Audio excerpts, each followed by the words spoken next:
안녕하십니까, 헬스약입니다. 저번 시간에 복사근 운동에 대해서 제가 영상을 올린 적이 있는데요. 우리 구독자 회원님께서 기구를 이용한 복사근 운동 방법에 대해서 질문이 있었습니다. 그래서 제가 이렇게 만들었습니다. 첫 번째로 시트업 기구를 이용한 복사근 운동에 대해서 한번 알아보겠습니다. 센터마다 기구는 다양하지만 대부분 시트 각도가 조절이 되게 되어 있습니다. 좀 힘들게 하고 싶을 때는 지금처럼 내려서 하게 되면 강도가 높아지고 올라갈수록 강도가 좀 쉬워지죠. 그리고 아주 초보자분들은 앞쪽으로 각도를 좀 더 기울이게 되면 쉽게 셋업을 할 수가 있습니다. 시트 각도는 본인이 알아서 조절해야 되겠죠. 이 발 높이 각도, 패드도 마찬가지입니다. 그러면 자세를 잡아 보겠습니다. 발을 저 패드 사이에 중간에 끼우게 되면 되는데요. 자, 한번 보실게요. 발을 가운데 위치하고 그대로 잇몸 일으키기를 시행해 주면 되겠습니다. 우리가 흔히 얘기하는 왕자 복근, 복직근을 단련하는 방법이죠. 그런데 오늘은 복근 중앙이 아닌 옆 라인을 훈련하는 방법입니다. 저번 시간에 맨몸으로 했던 것보다는 훨씬 강도가 강한 운동이 되겠습니다. 여기서 제일 중요한 것은 저 발의 모양인데요. 발을 잘 보시면 저렇게 엇갈려서 끼우면 되겠습니다.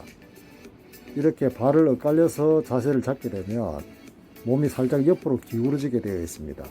그 상태에서 자기가 훈련하고자 하는 복사근에 손을 얹고 그대로 시행해 주시면 되겠습니다. 그리고 여담이지만 제가 25년 전쯤에 복사근 운동을 따로 하고 싶어서 제가 스스로 만들어낸 운동이었어요.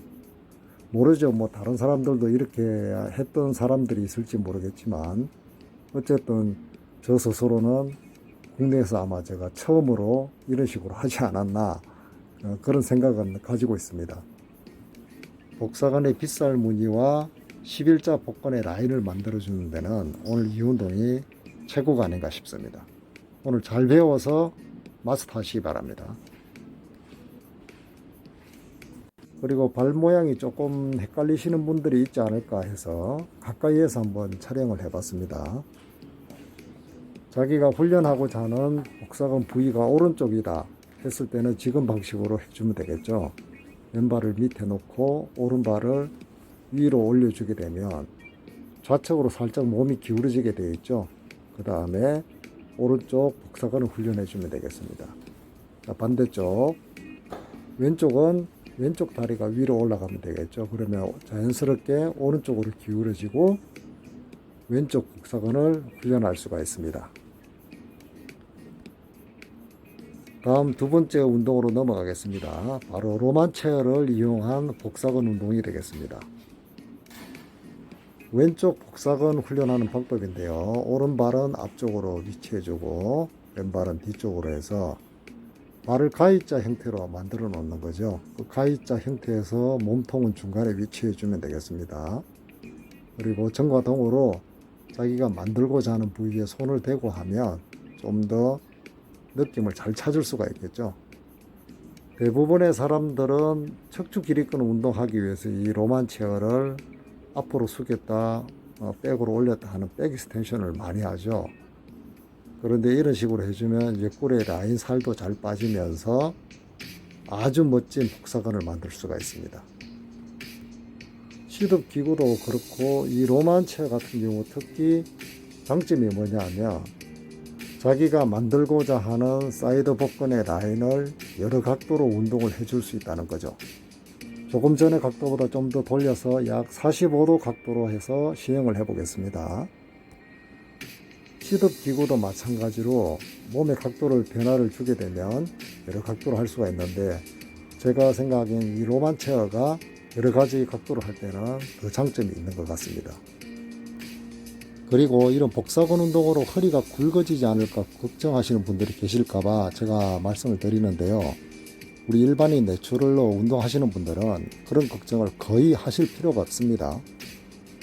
스테로이드, 인슐린, 그리고 성장 호르몬 등을 오남용하다 보면 이 복부가 팽창이 됩니다. 이렇게 튀어나온 배를 가리켜 이 털름 보이죠? 더벌급 일명 풍선복근, 임신복근이라고 하기도 합니다. 약물로 인해서 근육도 커지지만 뱃속에 있는 내장기관들도 같이 커져서 배가 팽창이 된다는 것이죠. 이러한 부작용을 겪고 있는 보디빌더들이 무대에서 복근의 긴장을 조금이라도 늦추면 바로 배가 불룩하게 튀어나오는 현상을 볼 수가 있습니다. 그래서 선수들 사이에서는 서로 거기에 대해서 언급을 잘 하지 않는데, 개중의 약물 보디빌더가 자기는 무거운 중량으로 복근 운동을 많이 해서 이 복부가 두꺼워져서 그렇다 이렇게 얘기를 하시는 분이 있는데요. 그것은 정말 내추럴로 운동하시는 분들한테는 잘못된 운동 상식을 전하는 얘기입니다. 물론 이 복근 운동을 할 때 강도를 아주 높이거나 중량을 더하게 되면 복근이 조금 두꺼워지는 경향은 있을 수는 있습니다.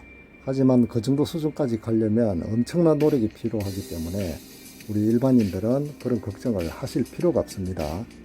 제가 증명하고 있지 않습니까? 제가 오랫동안 운동을 했음에도 불구하고 허리가 지금 30이 되지가 않습니다.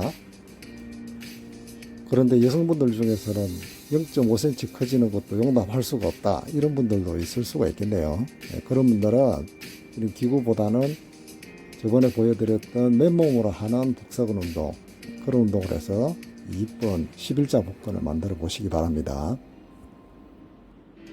그리고 지금 정도의 운동이 조금 쉽게 느껴진다면 또 방법이 있습니다. 강도를 높여주면 되겠죠. 강도를 높여주는 가장 간편한 방법은 중량을 실어서 해주는 방법이 있겠죠. 덤벨을 들고 왔습니다. 자, 어떤 식으로 하는지 한번 보시겠습니다. 덤벨을 사용을 해도 되고 캐틀벨을 사용해도 되겠죠. 이런 식으로 해주면 되겠습니다. 사이드 밴드의 응용 방법인데요. 복사근에 좀 더 강한 레벨을 원하시는 분들은 이 방법을 사용해 주시면 되겠습니다. 그리고 지금처럼 강한 복사근 운동을 했을 때는 반드시 스트레칭으로 꼭 마무리를 해서 풀어 주시기 바랍니다. 그러고 보니 패드의 위치에 대해서 설명을 하지를 않았는데요. 허리보다는 허리 약간 아래쪽에 엉덩이 측면 쪽에 위치를 해주면 되겠습니다. 반대쪽도 실시를 해주고 이제 운동은 여기서 마치도록 하겠습니다. 오늘은 두 가지 기구를 이용한 복사근 훈련 방법에 대해서 알려드렸습니다. 조각 같은 11자 라인을 만들어주면서 복사근의 빗살무늬 근육을 새겨보시기 바랍니다. 다른 부위 근육 운동도 마찬가지지만 여러가지 운동을 병행해 줌으로써 좀 더 발전을 할 수가 있습니다. 특히 복근 운동은 더욱더 그렇습니다. 오늘의 PT 영상 여기까지 하겠습니다. 늘 건강하시기 바랍니다. 감사합니다.